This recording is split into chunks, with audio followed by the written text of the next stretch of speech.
Sally that girl in the kitchen.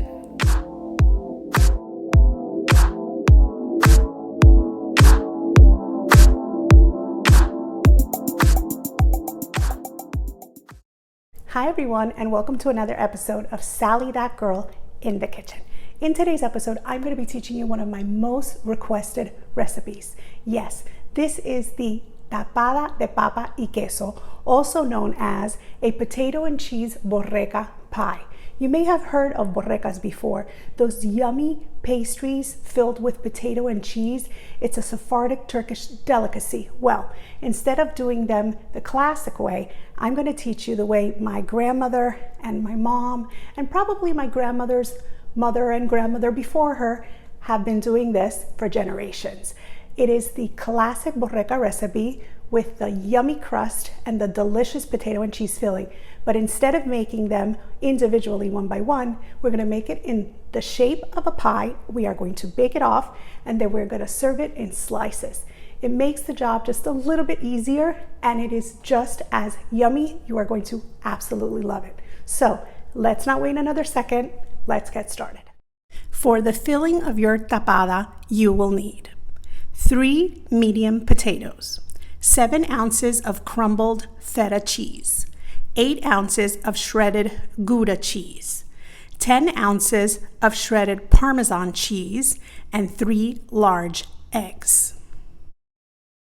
For the tapada dough, you will need 2.5 cups of all-purpose flour, 1/2 cup of vegetable oil, 1/2 cup of warm water, 1/2 teaspoon of salt, and an egg for an egg wash. You will also need 2 large bowls and a few other bowls for your cheeses, a grater, a potato masher, a large spoon, a colander, some dry measuring cups, some wet measuring cups, a dough whisk or a large fork, some measuring spoons, either a Corningware quiche pan or a glass pie pan, a rolling pin, some wax paper, some non-stick cooking spray, a potato peeler, a cutting board, and a knife, a few bowls for your eggs, a fork, and a pastry brush. Additionally, you will need a medium-sized pot with a lid that you will fill with water to boil your potatoes in. For this recipe, we'll be using the stove top and then the oven. The first thing you're going to want to do is wash your potatoes well and then peel them, place them on a cutting board, and chop them into small pieces. Then fill your pot about 3/4 of the way up with room temperature water and add your potatoes to it. Then grab your lid and put it on to start boiling your potatoes. Put your temperature on high and allow your water to boil, and then once it does, lower your temperature to about medium to keep the water boiling until your potatoes are cooked. This process should take about 30 minutes. Now, while the potatoes are boiling, we'll start working on the cheeses. The first thing you're going to want to do is crumble your feta if you bought your feta in block form. I prefer my feta in block. I find I get a better quality cheese this way, so I just use my hands to crumble up the feta and make my own crumbled cheese. Of course, using pre-crumbled feta is also perfectly fine. I am using pre-shredded Parmesan cheese for this recipe, but if you bought your Parmesan in a block, then now would be the time to shred it. And finally, we are going to shred our piece of Gouda cheese. It is important to note that even though these are the 3 cheeses that I am using, you can really use any combination of sharp cheeses that you prefer. Many cheeses are delicious, such as the typical Kashkaval cheese, which is the typical Sephardic-Turkish cheese, or a cheese such as fontina, or anything that's sharp and has a kick to it would be delicious.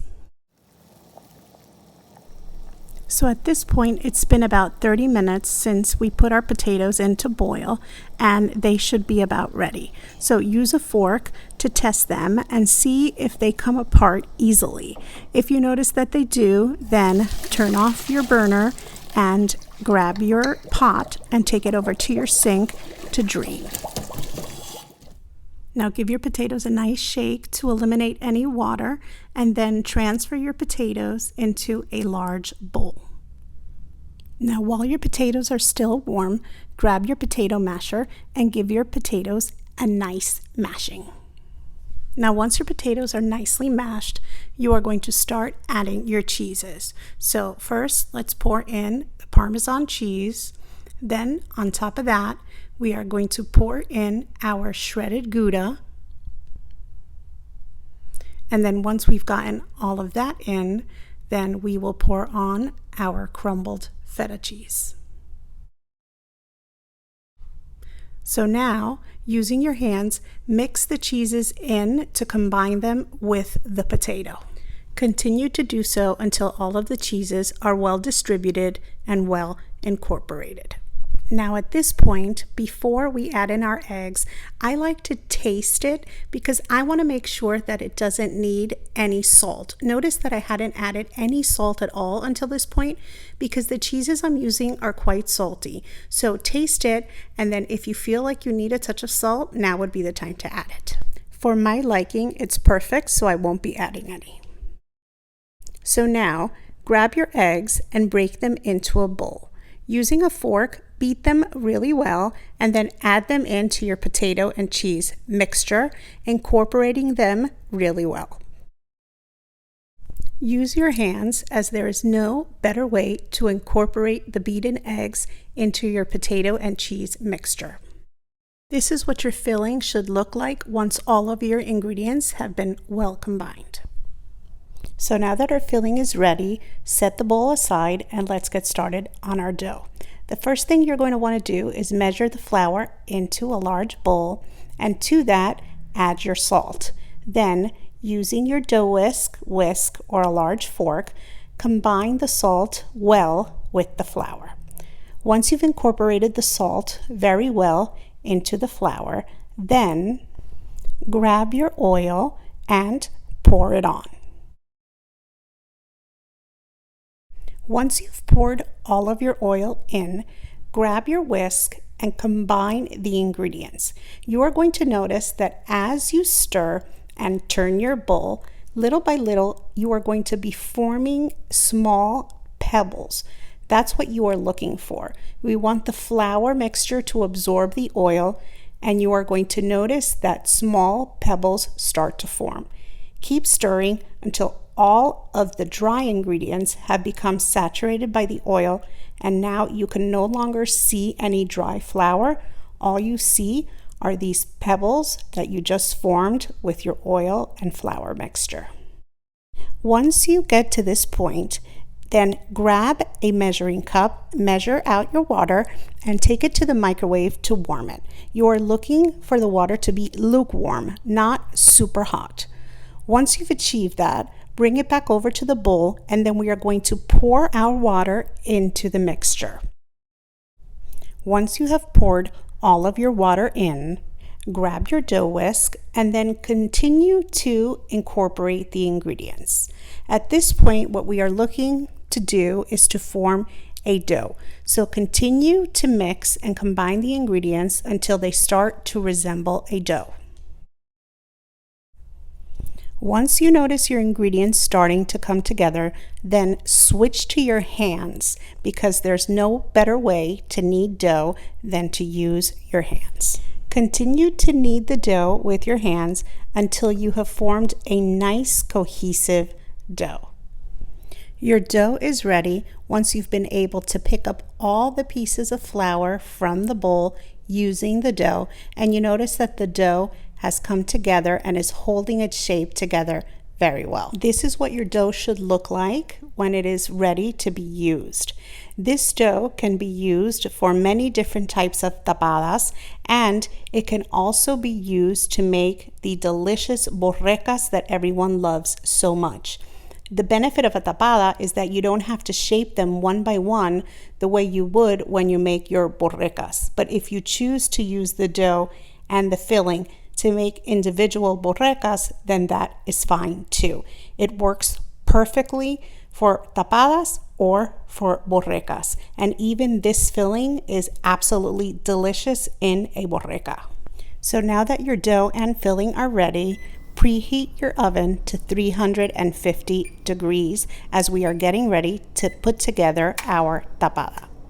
Spray your Corningware quiche pan or your glass pie pan with non-stick cooking spray.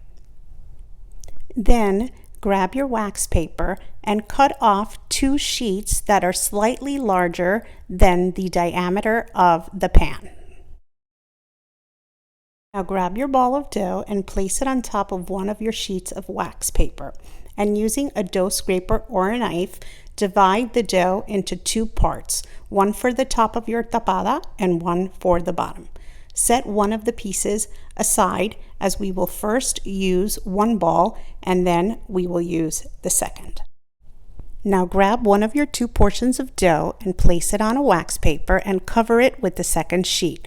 Then use the palm of your hand to press the dough down and start flattening it. The idea is to form a large circle of dough. So we are going to first press the dough down with our hand, and then we will switch to a rolling pin and start stretching our dough out until we form a dough that is the size of the pan that we are using. So use your rolling pin to go in multiple directions until you've made your dough large enough to cover your pan. Don't be afraid to pull off pieces of dough as necessary to reposition them to form your circle. Grab a piece from here or there and move it over to where you need it and continue to roll it out until you've accomplished a nice large circle.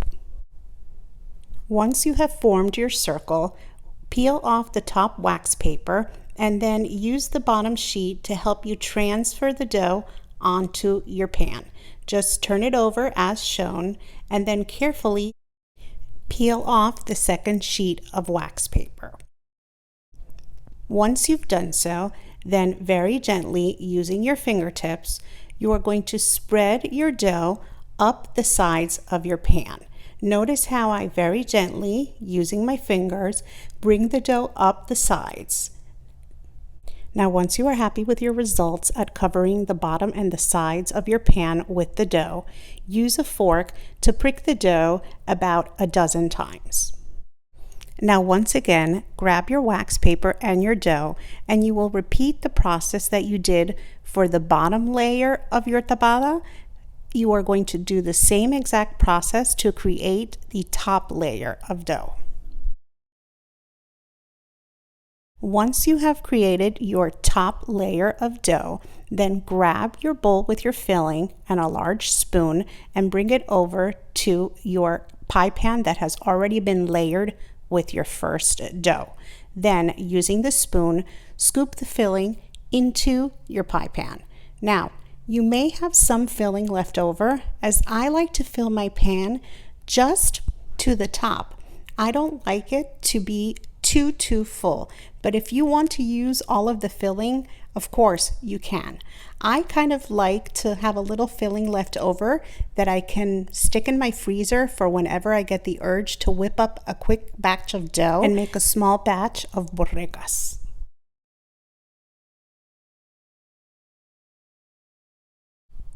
Now use your fingertips to help you even out your filling a little bit before we are going to place our top layer of dough on top of it. Now once you've done so, bring over your top layer of dough. Peel off one of the sheets of wax paper and then very gently we are going to turn our dough over onto our tapada. Now what I like to do at this point is to take any excess dough that is a little bit larger than the pie pan, and I like to take the edges and fold them under because that creates a little bit of a thicker edge for my tapada crust. And then once I fold them under all the way around, it gives me a nice thick edge for me to decorate. I can pinch it as I go around, and it's going to create a very lovely edge for our tapada. So I find that the easiest way to do a decorative edge is that once I folded down all the sides of the dough, then I'm going to use my fingertip and I'm just going to gently press down, making an impression with my finger. And I'm just going to do that as shown. I'm going to go all the way around the entire pie, and I'm going to use my fingers to press down and make an indentation, mark in the dough so that it forms a lovely edge. So once my edge is done, then I use a sharp knife and I cut some slits in my top dough to help release steam as my tapada is cooking. You can use this in any pattern that you like. You don't have to follow my pattern. Whatever you like to do here is fine. I also like to reserve just a tiny little piece of dough to make a cute little decoration at the center of my tapada, but that is also completely optional and up to you. I like to change my decoration depending on the season or the theme of the day. So now that you've cut vents into your dough, grab your egg and beat it in a bowl. Then grab your pastry brush and using it, gently brush the top of your tapada dough with your egg wash to make a beautiful golden crust.